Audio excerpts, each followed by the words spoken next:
So kind of in familiar territory here for you.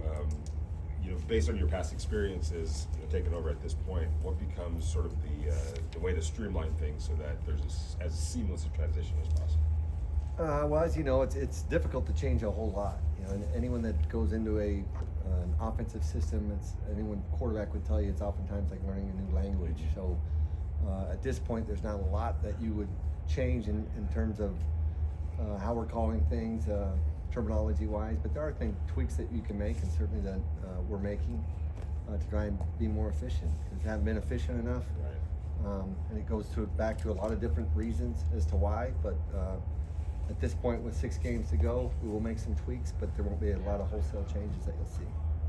Right, I guess what can be done to help the protection when that's been an issue, especially over the last couple of weeks? Yeah, there's a lot of different things.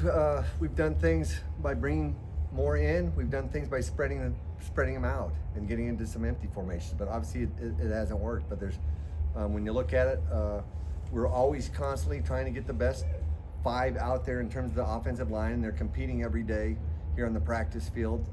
Any of those, the backup linemen, they're always getting work against Max and our number 1 defense. So we're constantly evaluating the personnel. So we're trying to make sure we get the right personnel on the field, but also using different systems of the running back, tight ends, chips, max protections, trying to find different ways to help out the front.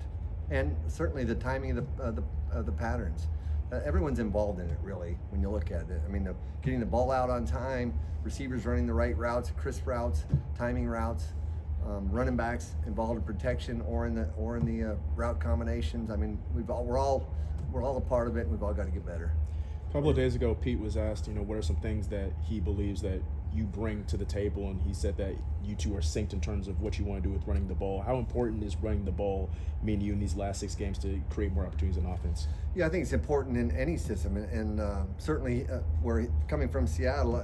Probably nobody ran it better than the Seahawks during their 10-year run there with Marshawn Lynch, who we had a chance to have here in Vegas and Oakland. So I've always believed in that as well. I think when you look across the league, the successful teams are the teams that run the ball when they want to run it, not just to run it to maintain balance, but we've got to get in the mindset of when we want to run the football, we'll run the football, no matter what the situation or who we're playing. So it just helps you. A lot of people talk about balance, and certainly we're looking for balance in what we're doing, and running the football is part of that, whether it's running it in the first quarter or being able to finish the game and run it in the fourth quarter. We just got to get better at that part of what we're doing. How much does that play into, Ashton Genty's not just a guy that you run the ball to set things up, but he's literally a weapon.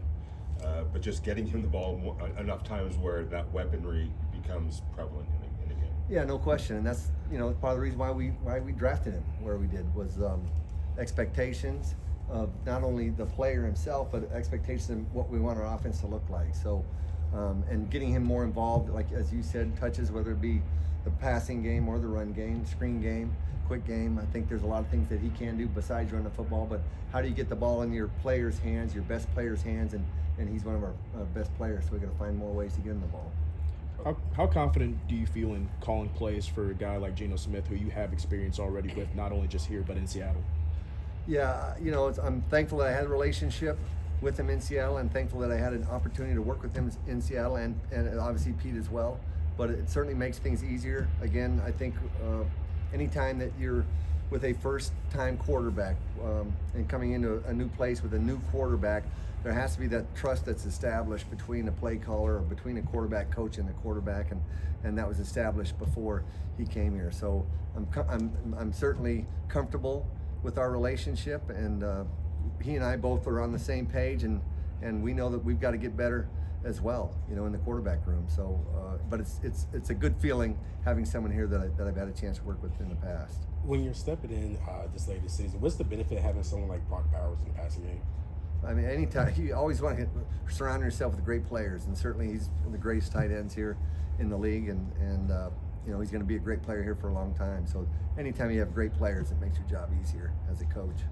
Mike's known as a good blocker. Do you think he could help in that regard, even more so too? Yeah. I think again our combination of tight ends, and really that tight end room is probably one of the strengths of our offense right now. When you look at the 4 tight ends right now in that room that we've had up on game day and have been able to utilize all 4 of them. So that to me is an area that we can build upon going forward.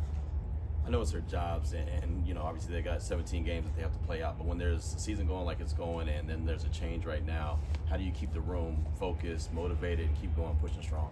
Yeah, I think that's your job as a coach, you know, stimulate and motivate your players, because team morale and coaches morale, whatever it can be at a point right now in the season, you got to stay up. And I think experience sometimes, if you've experienced that, you learn how to do that and learn to get through tough times. I think anyone that's ever faced any adversity in their life would say they grew from it, and I think that's important, an important lesson for everybody. But that's part of our job as a coaching staff, is to continue to stimulate, continue to motivate these players to finish this season. What would you say the mood of the room was when the change was made and you were brought in as the play caller? Yeah, I don't know. I you know, there's only a couple guys, certainly Max and Colton, and you know, we had DJ Turner was a guy that was here in the past. But a lot of these guys know I was here, but you know, they were congratulatory towards me, and you know, that you know, it's a good feeling. But you know, again, at 2-9, there's not a lot of great things to be real happy about. So we just got to get better and keep working every day, and continue to get better. You guys good? Thanks, Ole. Thank you.